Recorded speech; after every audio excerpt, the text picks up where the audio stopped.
Comme chacun dit, c'est un beau bâtiment. Tous les Châtillonnais qui viennent nous voir nous disent ce mot-là.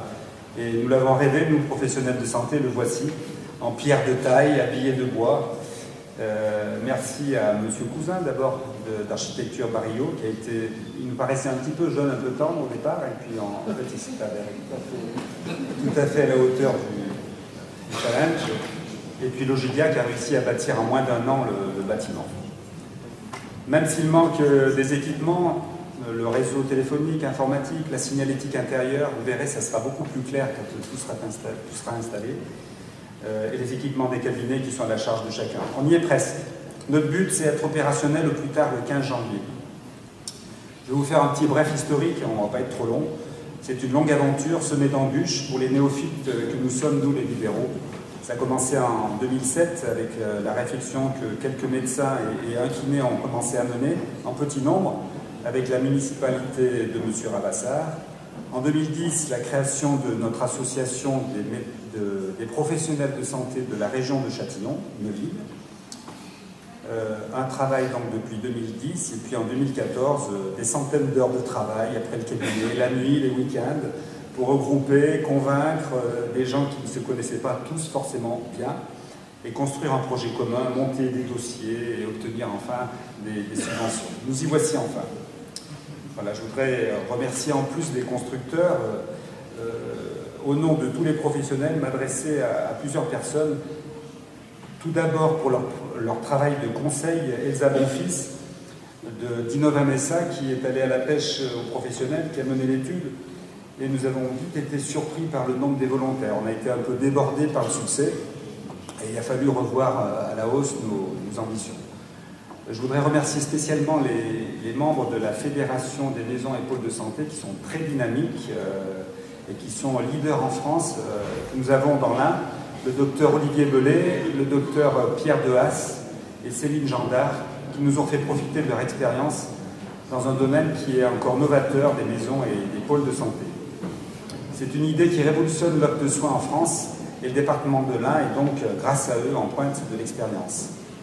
Je voudrais aussi remercier l'ARS, tout particulièrement Marion Faure, responsable du service offre de soins de premier recours.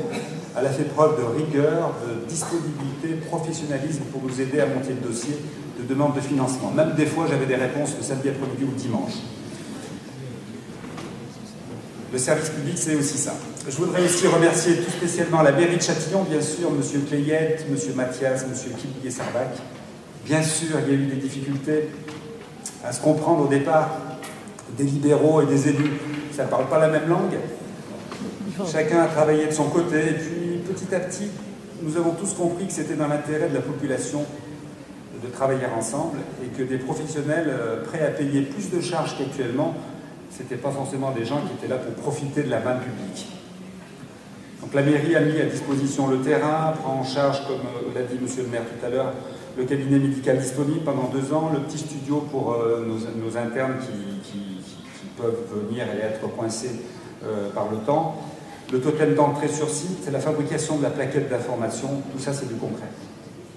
Je voudrais remercier aussi la communauté de communes. Nous avons toujours voulu aller dans le sens de l'ARS que nous avions rencontré au départ, c'est-à-dire réfléchir non pas sur la commune de Châtillon, mais sur le bassin de population, sur l'ensemble du territoire, autour de Châtillon et Neuville. On a eu une écoute active, très active de la communauté de communes qu'on a rencontrée plusieurs fois pour expliquer nos idées.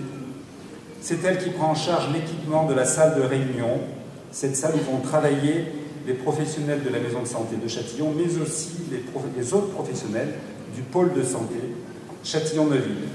Alors un petit explicatif sur le pôle de santé, c'est quoi? Ce sont des professionnels qui veulent travailler ensemble, même ceux qui ne sont pas dans la maison de santé.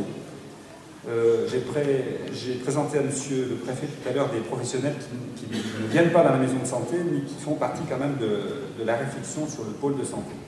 Ceux de Neuville-les-Dames, infirmières, pharmaciennes, médecins, kinés, et à Châtillon, les pharmaciens, avec qui on travaille beaucoup, les biologistes, la diététicienne, les kinés qui ne viennent pas dans notre maison de santé, Loïc Tournel et Charles Perronnier, le docteur Terme, qui va aussi utiliser le même logiciel petit à petit, et bien qu'ils restent dans leur propre cabinet. J'en ai bientôt fini. Dans la maison de santé, qui y aura? Je vais quand même citer mes collègues. Donc des médecins, vous avez beaucoup parlé des médecins, mais les médecins, on est vraiment en minorité par rapport aux autres professionnels. Donc il y a 4 médecins, François Roussel, Christine Rimaud, Sophie Vignan et moi-même. Des infirmières, le centre de soins Saint-Vincent, autour de Michel Chambon, et des infirmières indépendantes du centre de soins, Nancy Chevillot, Valérie Alardet, Françoise Guillemot, Muriel Salvo et Sandra Chambost. Des kinés, Patrick Cléac, Jean-Yves Roussel et Laure Delettra. Une podologue, Caroline Monnier. Des orthophonistes, Aline Grand et Zoé Briquet. Une psychologue, Agnès Lefranc. Une psychomotricienne, Morgane Vaginet. Des sages-femmes, Blandine Guibert-Janaudet et Coralie Bridé. Toutes ces personnes travaillent déjà ensemble, vous les connaissez pour la plupart. Ils vont essayer petit à petit d'optimiser la prise en charge des patients. Grâce à un dossier médical unique avec l'accord du patient, dans la confidentialité et en toute sécurité, grâce à des opérations en pluriprofessionnel pour la prise en charge des pathologies. Et puis nous voulons accueillir d'autres stagiaires pour faire venir des jeunes et lutter contre la désertification médicale. Maintenir une offre de soins digne de notre agréable bassin de vie. C'est par ce bel outil, ces équipements, sa salle de réunion, que nous pourrons travailler ensemble et améliorer nos pratiques. Pour des informations plus précises, une plaquette d'information sera diffusée bientôt et un site internet est en cours de finalisation. Je vous remercie de votre attention et surtout de votre patience pour les mois qui viennent, parce que tout commence. Merci.